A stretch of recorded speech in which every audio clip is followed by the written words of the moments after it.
Hello and welcome back to another AP3 video, and in today's video we'll be going over SAT math questions, more specifically evaluating statistical claims, observational studies, and experiments. So what we're going to be doing, we're going to be doing easy, medium, and hard questions that pop up on the SAT for this specific topic.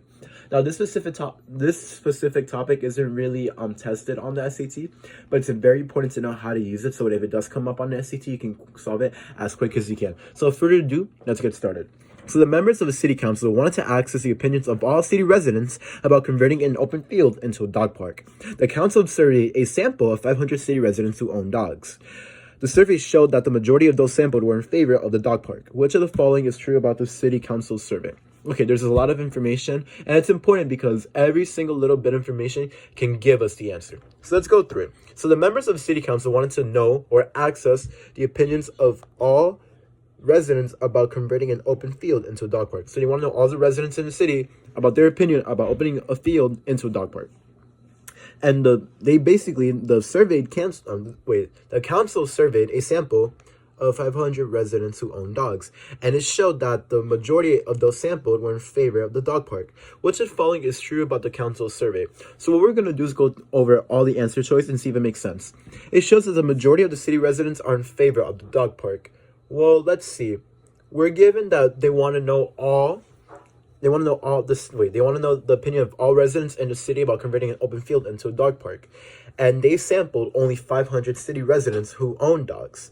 This kind of shows a bias because if they want to look for the opinion of all residents, they dumbed it down, or they made a very small assumption with 500 city residents, meaning that this is a biased survey sample, meaning that A cannot be correct because they want to look for all the city residents' opinions, but you only pick 500 city residents who own dogs. So there's a bias. So the surveyed, or like the results, is not efficient enough. So let's look at B. The surveyed sample should have included more residents who own dog owners. No, because they want to know opinions about all the city residents in the city, not specifically people who are dog owners. So B is incorrect. The surveyed sample should have consisted entirely of residents who don't own dogs. Well, let's read it again. The sampled survey should have consisted entirely of city residents who don't own dogs. Well, it is true that they want residents who don't own dogs, but it doesn't have to be the whole thing because they want to know all the residents. And all the residents basically means they can have a dog or they don't have a dog. So C is also incorrect. Let's look at D. The sample is biased because it's not representative of all city residents. That makes sense because they want to look for all the opinions of all city residents, but they only got people who own dogs and they only picked 500 people. So B is the correct answer for this question. Okay, let's look at this question. This one's a little bit easier. A market researcher selected 200 people at random from a group of people who indicated that they like a certain book. The 200 people were shown a movie based on the book and asked whether they liked or disliked the movie. Of those surveyed, 95% said they disliked the movie. Which of the following inferences can appropriately be drawn on this survey? So we're given that they selected 200 people at random from a group of people who indicated that they like a certain book, and out of those 200 people, they were asked whether they like or dislike the movie They were asked whether they like or dislike the movie based on the book. And of those surveyed, 95% disliked the movie. And we were looking for which of the following inferences can be drawn. Well, if out of the 200 people, if 95% of people said they disliked the movie based on the book, we gotta look for which of the following answers basically shows that. So let's look at our answer choices. So let's look at A. A tells us that there's at least 95% of people who will go see movies that dislike the movie. And we look at B, at least 95% of people who read books will dislike the movie. Well, they're both wrong, and here's why right away. It says at least 95%. But if we look at what's given or in the question of those surveyed, 95% that dislike the movie. So there's an exact amount of 95% of people that dislike the movie that's based on a book. Therefore, we can say A and B are going to be incorrect. Let's look at C. Most people who dislike the book will like the movie. Well, if we see that 95% of people who like the book dislike the movie. So C is incorrect. Therefore, my answer is going to be B. But let's read it to make sure. Most people who like this book will dislike the movie. Well, we're given that out of all the people who like the book, 95% dislike the movie. So there's a majority who dislike the movie based on the book. So the answer is going to be D.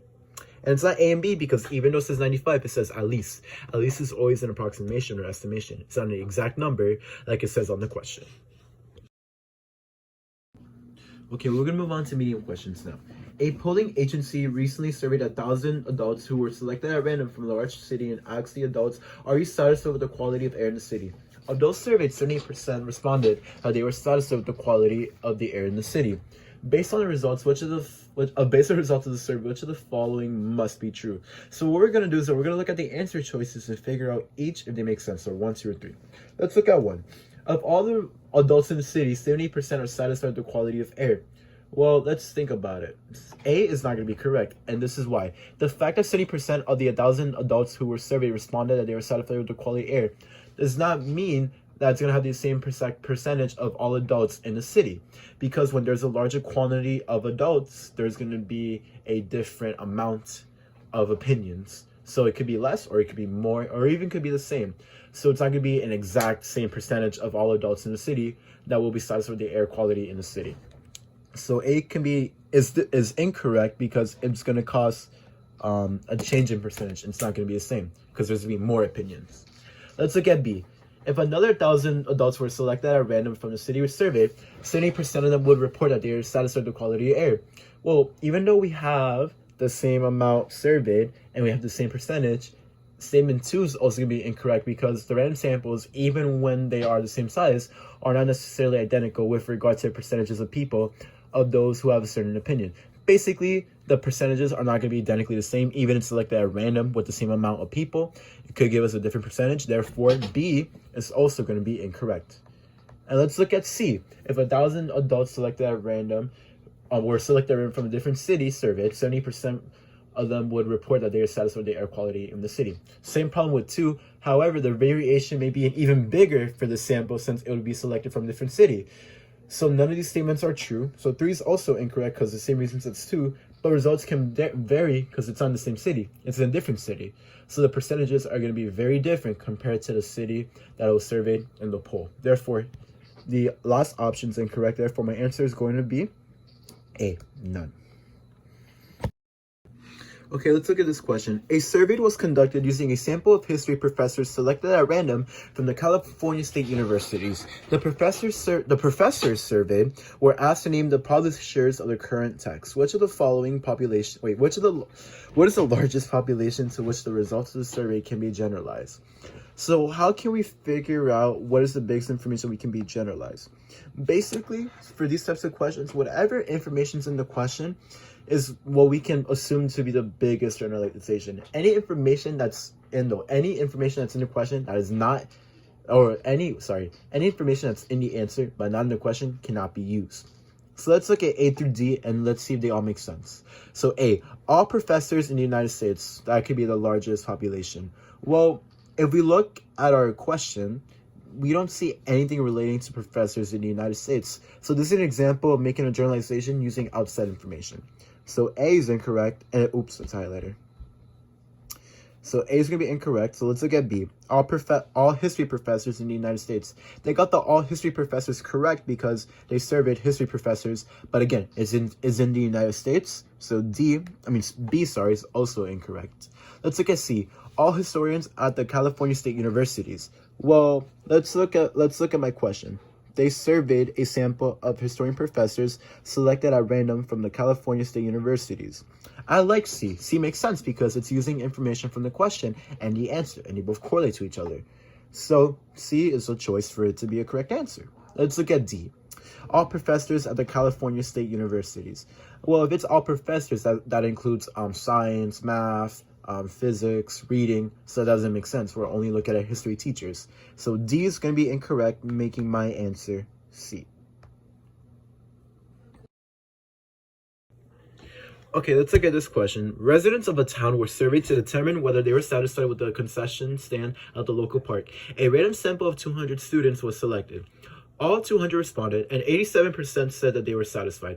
Based on this information, which of the following statements must be true? So let's go over our options and see if they make sense. So, 1. Of all town residents, 87% say that they were satisfied with the concession stand at the local park. Well, let's look at it. Of all the town residents, well, we can't do that because let's look at the information given. We're given that they sampled a total of 200 residents and 87% that they were satisfied. But if we look at number 1, it says of all town residents. This is an example of using a different amount of population for your random sample. If it said a random sample of all town residents, that would make sense. But because it's only 200, the percentage of how many people are actually satisfied with the concession stand at the local park will be different. So 1 is incorrect. So 1 is incorrect. Let's look at 2.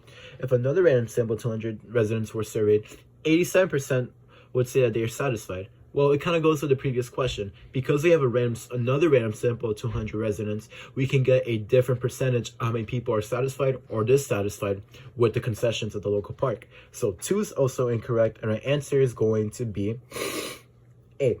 And remember, 1's incorrect because the populations are different, so you can get different answers. And 2's incorrect because if I have another random sample of 200 residents in the same town, I can get a different satisfaction or dissatisfaction for the concessions.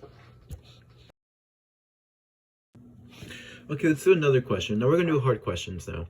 A sample of 40 fourth grade students was selected at random from a certain school. The 40 students completed a survey about the morning announcements, and 32 thought that the announcements were helpful. Which of the following is the best population, or is the largest population to which the results of the survey can be applied? So remember, with the information given, we can figure out the largest population. Any information that's outside of it, we cannot use. Let's look at A, the 40 students who were surveyed. That does make sense. That is a population that we can use, but we can use an even bigger population. So A is incorrect because it's not the biggest. It makes sense, but it's not the biggest. Let's look at B. All fourth grade students at the school. Well, they are only talking about fourth grade students at a certain school, and B talks about the fourth grade students at that specific school. So that could be a possibility of our largest population. So that does make sense. Remember, A does make sense because it's only 40, so it could be bigger. Let's look at C. All students at the school. If we look at our answer choices, or if we look at our question, they're talking about fourth grade students. They're not talking about all grade levels. So C is incorrect because they're using outside information, or that's a highlighter. So let's delete that. And now let's look at D. All fourth grade students in the county in which the school is located. Well, they have the right with the fourth grade students in the county. However, they say at a random, let's go over here, at a certain school. They're not talking about the schools in the county. They're only talking about that specific school. So D is also incorrect, making my answer B. Okay, let's look at another question. A trivia tournament organizer wanted to study the relationship between a number of points a team scored in a trivia round and a number of hours that the team practiced each week. For the study, the organizer selected 55 teams at a random from all trivia teams in a certain tournament. The table displays the information for 40 teams in a sample that practice for at least 3 hours a week. So which of the following is the largest population to which the results of the study can be generalized? And if I'm going to be 100% honest with you, we don't even need the graph, honestly. The graph does not matter. Like, I'm just going to draw an X because you can literally find the answer from the question. Because remember, we're talking about largest population. We're not talking about the numbers. No, we're just looking for which of the following can be my largest population for this type of question. So if we just look at the information given in the question, see which one is the biggest population, we can get our answer. So the graph is not important. So let's look at it. So for the sample, the organizer picked 55 teams from all teams in the tournament. So the biggest population in this question is going to be all the trivia teams in a certain tournament, because that can be the largest population in which the study can be generalized. So let's go over our answer choices and see which one shows that. Let's look at A. All trivia teams in a tournament that scored 14 more points in the round. No, we're looking at all the largest population. So A is incorrect. Let's look at B, the 55 trivia teams in a sample. Well, that is a population that can be generalized, but it's not the largest population that can be generalized. So B is incorrect. And C, the 40 teams in a sample that practice 3 hours time per week. No, because it's not the biggest population. So C is incorrect. And D, all teams in the tournament makes sense because that is going to be our largest population that can be generalized. So our answer is going to be D. Okay, let's look at this question. Near the end of the U.S. cable news show, the hosts invited viewers to respond to a poll on the show's website. They asked, do you support the new federal policy discussed during the show? At the end of the show, the host reported that 28% responded yes and 70% responded no. Which of the following best explains why the results are unlikely to represent the statements or the sentiments of the population of the United States? Well, in order for the poll from the results from a sample of the population to represent the entire population, the sample must be representative of the population given. But a sample that is randomly selected from a population is more likely than a sample of the type described to represent the population. So in this case, the people who responded were people with access to cable television and websites, which aren't accessible to the entire population. Moreover, the people who responded also chose to watch the show and responded to the poll. The people who made these choices aren't representatives of the entire population of the United States because they weren't selected at random of the population of the United States. Therefore, my answer is going to be B. Those who responded to the poll were not selected at random of the population of the United States. Okay, this is going to be the last question for today. To determine the mean number of children per household in a community, I don't know how to pronounce this, but Tabiha surveyed 20 families at a playground. For the 20 family survey, the mean number of children per household, household was 2.4. Which of the following statements must be true? Let's look at A. The mean number per children per household is 2.4. Well, that's going to be incorrect because they incorrectly assume the sampling method is unbiased, and it is biased. So A is going to be incorrect. Oops, again, I'd be messing with the highlighters today. Let me get the color. So it's going to be incorrect. Let's look at B. A determination about the mean of the children per household in a community shouldn't be made because the sample is too small. Well, B is incorrect because the sample of 20 could be large enough to make an estimate if the sample had been representative of all the families in the community. So B is incorrect. Let's look at C. The sampling method is flawed because it's flawed and may produce a biased estimate of the number of children per household in the community. That makes sense because in order to sample a mean to estimate the number of population, the sample must be representative of the population. In this case, Tapita surveyed 20 families in a playground. Families in a playground are more likely to have children than thousands of other households in the community. Therefore, the sample is a representative of the population. Hence, the sampling method is flawed and may produce a biased estimate. Well, that makes sense. So we're going to keep C and see if D makes sense. Well, sampling method is not flawed and is likely to produce an unbiased estimate of the mean number of children per household in the community.